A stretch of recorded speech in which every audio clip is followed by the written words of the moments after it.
Our next guest wants to take you on an emotional journey through the most challenging terrorist plot ever conceived. That's right, this lovely lady here wants you to do that with her. It's all in her new novel, and it's called White King and the Battle of America. Welcome back, Lee Kessler. Thank you. It's great to be back. Nice to see you. Now, this is the third in a trilogy. Exactly. This is the end, though. This is the end story. We win it here or not. Okay, so tell us where we last left and where this picks up.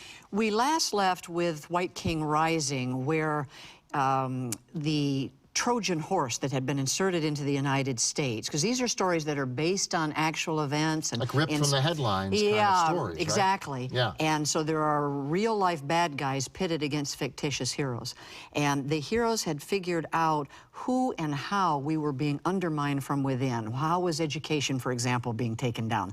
What's been happening with family? All the institutions that the United States anchors on. There's a Trojan horse that's been taking us down. The discovery was made who?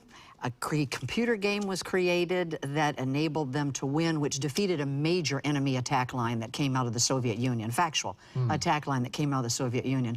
And then it transitions into this story, which is a planned financial Armageddon to take the entire planet into a new dark age. Scary stuff. Oh, yeah. And kind of, you know, very close to the truth of what's happening in our world today. Now, why the interest in this kind of material? It was after 9/11.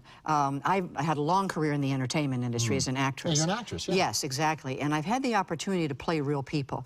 And after 9/11, I watched America becoming more and more embroiled, more and more attacking one another. We were becoming more hostile to one another. And I recognized that there had to be something deliberately causing that to happen.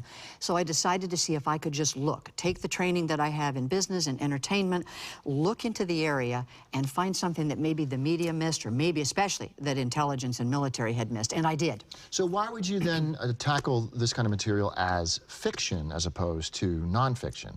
Well, that's a very good question, because the fiction writer can use imagination.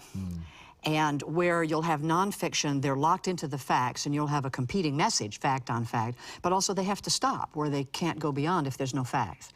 The imagination of the artist, particularly the training I have as an actress, I was able to use that imagination. You can transcend, find the real truth that's there, even if the facts haven't emerged. Then the facts started emerging after the books were written. Now, you live in Montana. Yes. The book is set in Montana. The final one. Coincidence? I think not. No, no, no. It became very real to me as I became familiar with and grew to love Montana. Yeah. That there's something unique in the soul of Montana itself that is part of the solution that would enable us to save ourselves in the event of that attack happening. Now, this, as I said, was the third in a series. Right. It's a trilogy. Has there been any talk about turning any of these books into movies? Yeah, a lot of talk. For the last 2.5 years, we've been in a lot of negotiations and working on it. That's an industry. It takes a while to put a project together. But there's no question that these are seen as films. The other option would be major television, a la Homeland type series. I'm amenable either way, but the stories are great. The characters are we close to any kind of TV or movie project? Yeah, yeah, we are. Interesting. Okay, so dream cast. Who would play your lead? I actually don't have one. Oh, come on. No, I don't. Oh, come on, you're the writer. You wrote this with somebody in mind. I did not. I did not. There are a number of people who could play these parts. And you're just being diplomatic.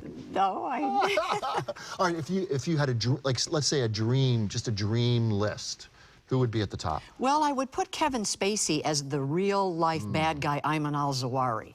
And well, there's a number of people who could be the hero, James McAuliffe, but the young boys I don't know yet, because they start at age 18 and through the series they arrive at age 28, so I don't really know the actors yet that would do that. Might there be a little part in there for you?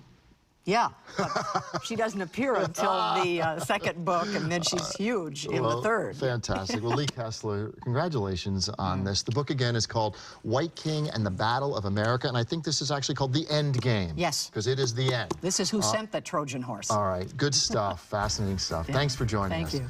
We'll be right back with more Daytime right after this.